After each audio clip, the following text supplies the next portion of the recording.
Please subscribe and ring the bell.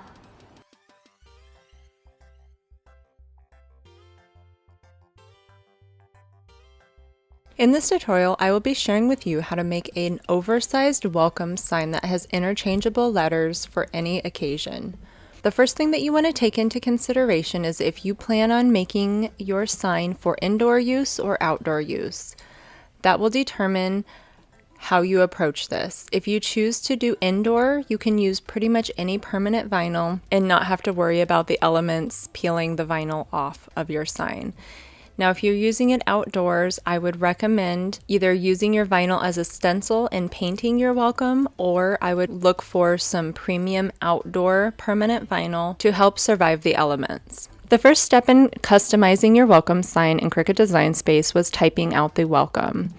I just hit enter in between each letter to stack it vertically and get my sizing correct. I also left my O out because that is the letter that I will have the squares with the different holidays that I will be changing out. But if you choose not to do that, then go ahead and type the O in part of your welcome. I use the font Heal the World, which I can link in the description below if interested. It's from dafont.com, free for personal use. Then I went up here to alignment and centered, just so I can see what it would look like. Now the next thing you want to do is size this according to the size of the wood that you plan on using. For mine, I found a 6-foot long and 10-inch wide piece of common whiteboard at Home Depot for $15. I went ahead and decided that 5 feet would be big enough, so I cut a foot off of it. So I'm going to make my letters 60 inches. And then my spacing is large in between each letter, so I'm going to go up to line spacing and I'm going to decrease that gap to make them more close together.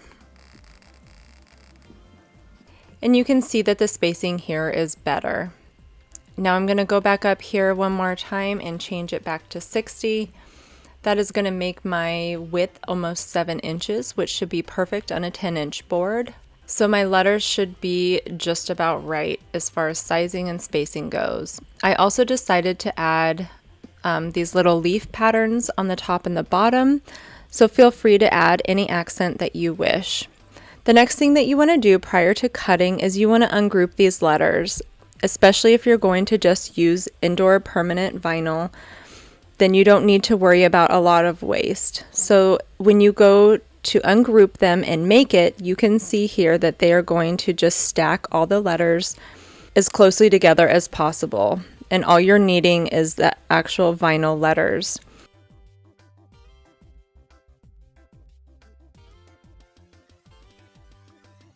The next step was making the wood holiday squares. I went ahead and first looked at the images in Cricut Design Space to determine what other holidays that I may need to find an image for. I first checked out the images in Cricut Design Space for free. I'm not a Cricut Access member, so I went ahead and searched for Valentine's Day images, and quite a few come up. I went ahead and used this little Cupid down here. I had also found my bunny, my clover, and a few others in Cricut Design Space. For the other ones, I ended up just Googling the images and turning them from a PNG or JPEG image into an SVG. I have a link above for a video if you want help in layering and changing an image to an SVG. I also decided to layer some of mine. For instance, this flower is free in Cricut Design Space. I went ahead and wanted it to be 2 colors. All you do to layer them is you just take a regular shape, make it larger than your image, drag and highlight both of them and hit slice, move it out of the way, go ahead and erase the outlined image, click on this part that was sliced out and hit contour. If you click on hide all contours, then all you need to do is click on this second one down in the circle, and you can see down here that it's now just the outline. And that is how I ended up layering these images. So have fun in creating your own special holidays. I can't wait to see what you guys have all made. One last tip while making this As you can see, there's a lot of different colors and this is going to take a long time to cut. What I ended up doing to make it go a lot quicker is I had 2 cutting mats going pretty much at the same time. So while the red was on there in my Cricut cutting, I was getting the orange ready on the next mat. And then I had time to switch out each color just as the previous color was finishing cutting, and that made my cutting go a lot quicker. I hope that tip helps you. Please share your most recent Cricut projects and comment below. Now, when you're working with wood and vinyl, it is important to make sure you sand it lightly to make it a nice smooth surface for your permanent vinyl to stick well.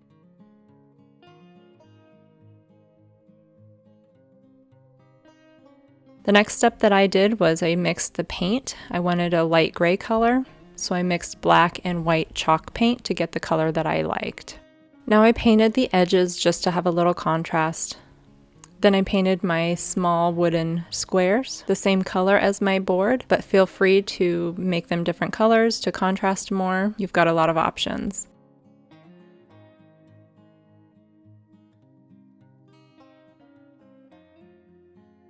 Now it's time to seal your wood. In order for the vinyl to stick well, it's a good idea to make sure you put some kind of sealer on your wood prior to applying your permanent vinyl. That can be polycrylic, that could be varnish.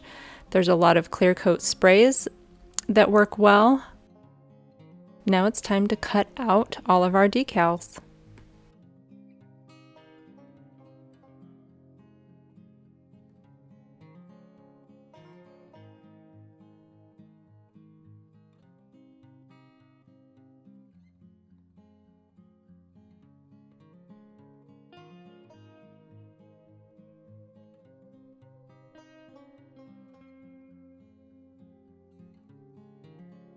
I just tried a new vinyl called the Hippie Crafter. It was a 50-piece assorted color vinyl that had 25 matte finish colors and 25 shiny glossy finish vinyl pieces. I wanted to let you know, if you're looking for a new type of vinyl, that this worked great for me. It was reasonably priced. It weeded well.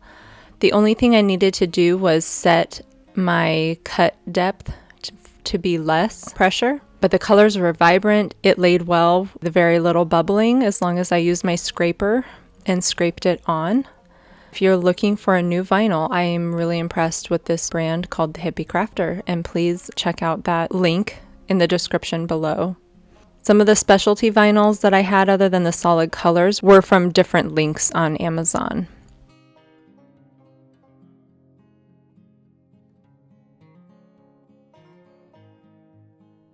One tip is using parchment paper to get your decals centered on your wood square. So as you can see, what I'm doing is I have a piece of parchment paper between my vinyl and my square. I press the top on once I have it aligned, and I pull out the parchment paper and then slowly press my vinyl down onto it, scraping as I go to decrease the amount of bubbles that I have in my vinyl. As I was placing my welcome letters, I measured and temporarily placed them to get my spacing correct, and found that the size of my lettering, I was able to have about 2 inches between each letter for them to be spaced evenly.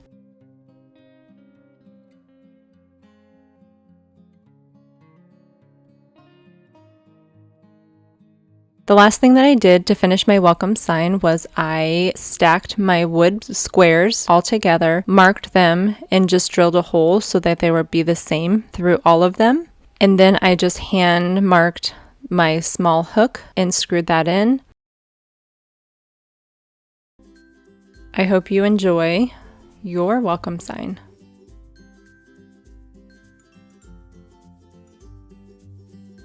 If you found my mommy's video, give her a thumbs up.